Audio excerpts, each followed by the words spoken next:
കുഞ്ഞിമിഠായിയിലും ഗോപി മഞ്ചൂരിയനിലുമൊക്കെ കൃത്രിമ നിറങ്ങൾ ചേർക്കുന്നതായുള്ള വിവരങ്ങളാണ് പുറത്തേക്ക് വരുന്നത്. റോഡമിൻ ബി പോലുള്ള വസ്തുക്കളുടെയൊക്കെ ഉപയോഗം ഗുരുതര ആരോഗ്യ പ്രശ്നങ്ങൾ ഉണ്ടാക്കുമെന്നും ആരോഗ്യ വിദഗ്ധർ പറയുന്നു. ഇപ്പോൾ നമ്മളോടൊപ്പം ഡോക്ടർ MK മുകുന്ദൻ ചേരുകയാണ്. ഇത് എന്തിനു വേണ്ടിയിട്ടാണ് ഈ ഭക്ഷണ വസ്തുക്കളിലൊക്കെ ഇത് ഉപയോഗിക്കുന്നത്? സാധാരണ ഭക്ഷണ വസ്തുക്കളിൽ കളർ ചേർക്കുന്നത് ഭക്ഷ്യവസ്തുക്കൾ അട്രാക്റ്റീവ് ആകാനാണ്. കൺസ്യൂമേഴ്സിന് കണ്ടാൽ തിന്നാൻ തോന്നണം.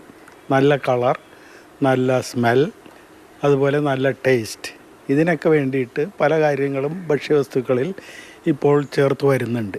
റോഡമിൻ ബി എന്ന് പറയുന്നത് സാധാരണ പഞ്ഞിമിഠായി, അതുപോലെ ഒരു പിങ്ക് അല്ലെ റെഡ് കളർ കിട്ടാൻ വേണ്ടിയിട്ട് ഗോപി മഞ്ചൂറിയൻ അതുപോലെയുള്ള ഡിഷസിലാണ് ചേർത്ത് വരുന്നതായിട്ട് കണ്ടുവരുന്നത്. പഞ്ഞിമിഠായി കാണുമ്പോൾ തന്നെ നല്ലൊരു പിങ്ക് കളറാണ്. അപ്പോൾ കുട്ടികളത് കണ്ട് അട്രാക്റ്റീവായിട്ട് വാങ്ങി ഒരുപാട് കഴിക്കാനുള്ള സാധ്യതയുണ്ട്. ഈ റോഡമിൻ ബി എന്ന് പറയുന്നത് ഒരു സിന്തറ്റിക് ഡൈ ആണ്. ഡൈ എന്ന് പറഞ്ഞാൽ വസ്ത്രങ്ങൾക്ക് കളർ കൊടുക്കാൻ വേണ്ടിയിട്ട് ഡെവലപ്പ് ചെയ്തൊരു ഡൈ ആണത്. എന്ന് വെച്ചാൽ കഴിക്കാൻ ഉദ്ദേശിച്ചുള്ളതല്ല.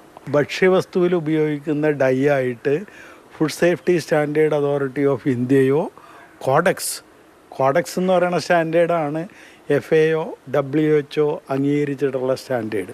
ആ കോഡക്സോ അല്ലെങ്കിൽ USFDA, അമേരിക്കയിലെ സ്റ്റാൻഡേർഡ് ഏജൻസിയാണ് USFDA, അല്ലെങ്കിൽ ഇന്ത്യയിലെ standard agency food safety standard authority of India, ഇവരാരും തന്നെ ഇത് അംഗീകരിക്കാത്തൊരു സാധനമാണ്.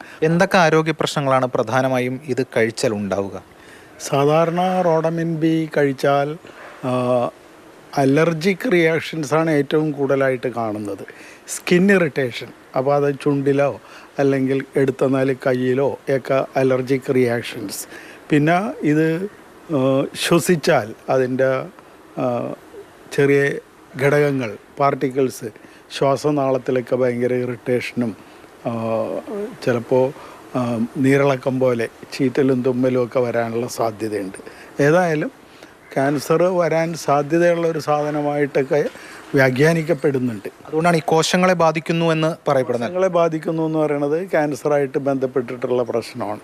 പിന്നെ ഇൻഫ്ലമേഷൻ. റോഡമിൻ ബിയുടെ ടെസ്റ്റ് വളരെ സിമ്പിളായിട്ടുള്ളൊരു ടെസ്റ്റാണ്. അത് വളരെ കൃത്യമായിട്ട് കണ്ടുപിടിക്കാവുന്നൊരു ടെസ്റ്റുമാണ്. ഒരു നിശ്ചിത ക്വാണ്ടിറ്റി ഭക്ഷ്യവസ്തുക്കളുടെ സാമ്പിൾ എടുത്ത് അസിറ്റോണിൽ ഇട്ടാൽ, സാധാരണ ഇതിൽ ഓർഗാനിക് ആയിട്ടുള്ള കോമ്പൗണ്ട് മാത്രമേ അസിറ്റോണിലേക്ക് പാസ് ഓൺ ചെയ്ത് അതിൽ അപ്പിയർ ചെയ്യുള്ളൂ. റോഡമിൻ ബി ഭക്ഷ്യവസ്തുവിലുണ്ടെങ്കിൽ അസിറ്റോണിലിടുമ്പോൾ പെട്ടെന്ന് ആ കളറ് അസിറ്റോണിലേക്ക് വരികയും അസിറ്റോണിൽ റെഡ് അല്ലെ പിങ്ക് കളർ കാണുകയും ചെയ്യും. എന്തായാലും ഇത്തരത്തിലുള്ള കൃത്രിമ നിറങ്ങൾ ഉപയോഗിക്കുന്നത് ദൂരവ്യാപകമായിട്ടുള്ള ഭവിഷ്യത്തും പ്രശ്നങ്ങൾക്കും കാരണമാകുമെന്നാണ് വിദഗ്ധർ, ഡോക്ടർമാർ ഉൾപ്പെടെ പറയുന്നത്. അതുകൊണ്ട് ഇത് കൃത്യമായി തന്നെ കണ്ടുപിടിച്ച് നിയന്ത്രിക്കപ്പെടേണ്ടതായിട്ടുണ്ട്.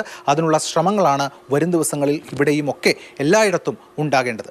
ക്യാമറമാൻ വേണുവിനൊപ്പം S. ഷാഗിൻ, മാതൃഭൂമി ന്യൂസ്, കൊച്ചി.